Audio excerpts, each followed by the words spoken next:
और एक एक सेक्टर पर अगर एक छोटी छोटी बुक बनाई जाए ना, BHEL ने क्या किया, NTPC ने क्या किया, स्टील अथॉरिटी इंडिया लिमिटेड ने क्या किया, स्टेट बैंक ऑफ इंडिया ने क्या किया, पंजाब नेशनल बैंक ने क्या किया, पंजाब नेशनल बैंक की कहानी सुनेंगे तो आपके रोंगटे खड़े हो जाएंगे। ये पंजाब नेशनल बैंक लाला लाजपत राय ने शुरू किया था इंपीरियल बैंक को टक्कर देने के लिए। इंपीरियल बैंक होता था अंग्रेजों का, तो सब भारतवासी अपने बैंक अकाउंट उसमें जमा करते थे।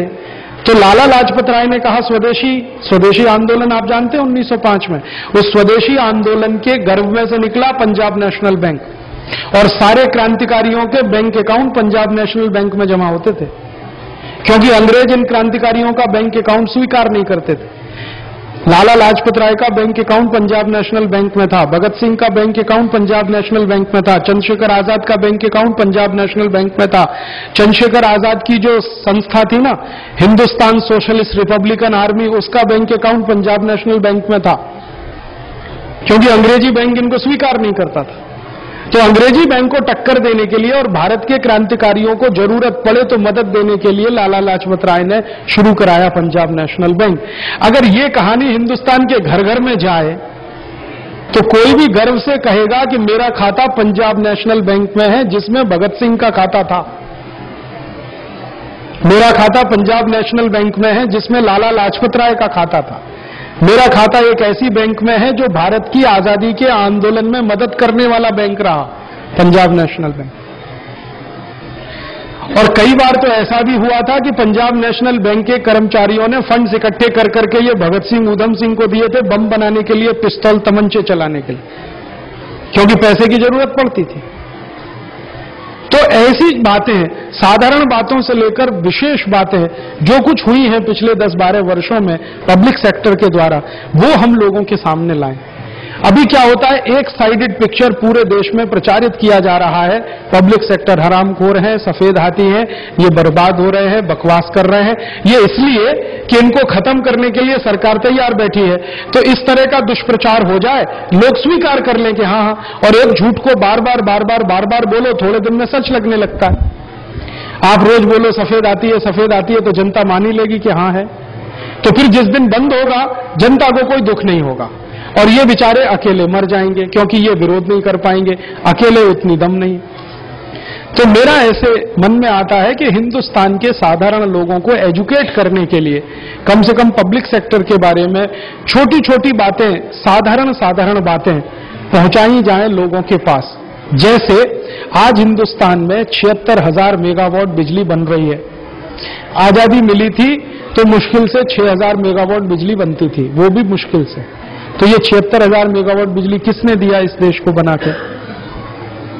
अमेरिका की कंपनी ने, इंग्लैंड की कंपनी ने, भारत की कंपनी ने, NTPC या स्टेट की जो पावर कंपनियां हैं राज्यों की, उन्होंने दिया। और 1 लाख मेगावाट की कैपेसिटी है, 2-3 साल में आ जाएगा वहां तक, वो भी उन्होंने दिया। एनरॉन एक विदेशी कंपनी आया था, 1 मेगावाट अभी तक हिंदुस्तान को नहीं दे पाया। इतने साल से तमाशा चल रहा, लोगों को ये मालूम होना चाहिए। ऐसे ही हिंदुस्तान के 3 लाख गांव में पीने के पानी की जो व्यवस्था आज तक हो पाई है, आप जानते हैं इसमें फंड्स किसके इस्तेमाल हुए हैं? LIC के, GIC के। गांव में पीने के पानी की व्यवस्था में LIC, GIC के पैसे का इस्तेमाल हुआ है, सरकार के पैसों से नहीं है, माने सरकार के बजट के खर्चे में से नहीं आए। ऐसे ही इतनी 14,000 किलोमीटर सड़कें हिंदुस्तान के पब्लिक सेक्टर के भारत सरकार को दिए गए मुनाफे में से 14,000 किलोमीटर की सड़कें बनी है।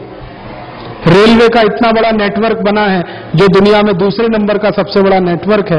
ये कहां से खड़ा हुआ है? कोई विदेशी कंपनी ने नहीं खड़ा किया, हिंदुस्तानी रेलवे ने खड़ा किया है। और आज उस रेलवे को गाली देके इस स्थिति में ला दिया है कि वो डिफेंसिव हो जाए, और डिफेंसिव होते चले जा रहे हैं बेचारे, और छट्टी होती जा रही है, विद्रोह नहीं हो रहा पूरे देश में। तो ये बैंकों ने, बीमा कंपनियों ने, रेलवे ने, हमारे NTPC ने, हमारे तमाम दूसरे सेक्टर ने जो कुछ समाज के लिए किया है, इस पर अगर 1-1, 2-2 पन्ने का भी मटेरियल सेक्टर वाइज तैयार करें, छोटी बुकलेट बने, सरल भाषा में बने, गुजराती, मराठी, तमिल, तेलुगु में बने, स्लाइड्स बने, गांव-गांव जाकर उनको दिखाया जाए, तो ये बिल्कुल उलट जाएगा। जनता कहेगी अच्छा हमको तो मालूम ही नहीं था, हमको तो मालूम ही नहीं था, हमको तो मालूम ही नहीं था। जब मालूम होने लगेगा तो जनता को समझ में आएगा कि हरामखोर ये नेता हैं जो लगे हैं कौड़ी के भाव में पूरे देश की संपत्ति को बेचने के लिए। प्राइवेटाइजेशन के नाम पर ये क्या करने जा रहा है, मैं थोड़ी देर पहले आपको बताया। और WTO की कंडीशन में क्या करने जा रहे हैं। दिल्ली का एयरपोर्ट दुनिया का अकेला ऐसा एयरपोर्ट है जिसके पास 6000 एकड़ जमीन है, किसी एयरपोर्ट के पास नहीं। दुनिया का सबसे बड़ा एयरपोर्ट है सऊदी अरब में, जिद्दाह में, उनके पास भी इतनी जमीन नहीं। सिंगापुर के पास नहीं, अमेरिका के किसी एयरपोर्ट के पास इतनी जमीन नहीं। 6000 एकड़ जमीन है उनके पास, और उस पूरे एयरपोर्ट को प्राइवेटाइजेशन के नाम पर 1400 करोड़ रुपए में बेचने जा रहे हैं फ्रांस की एक कंपनी को। जबकि जिस स्थान पर यह दिल्ली का एयरपोर्ट है वहां 1 एकड़ जमीन की कीमत इस समय 20 करोड़ रुपए है। 1 एकड़ जमीन की कीमत 20 करोड़ रुपए, जहां पर यह एयरपोर्ट है गुड़गांव दिल्ली के बीच में। 6000 एकड़ जमीन है, कितने का हो गया?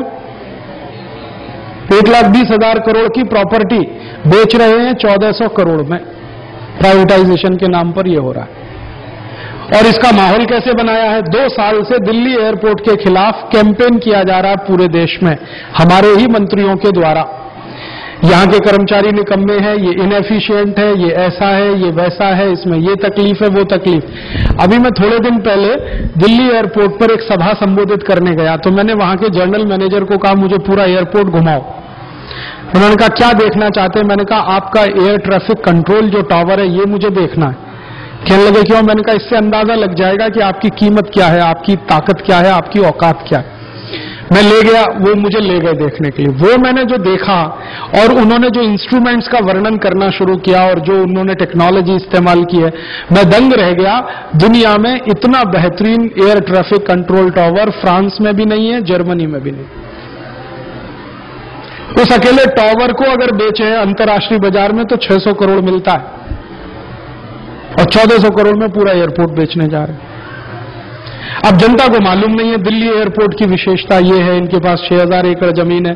कल को समझौता हो जाएगा, अखबार में खबर आएगी दिल्ली एयरपोर्ट फ्रांस की कंपनी ने खरीद लिया। और कर्मचारी बेचारे मुंह बंद करके बैठे हैं, क्योंकि सरकार के खिलाफ बोले कैसे, उनसे पगार पाते, सैलरी पाते।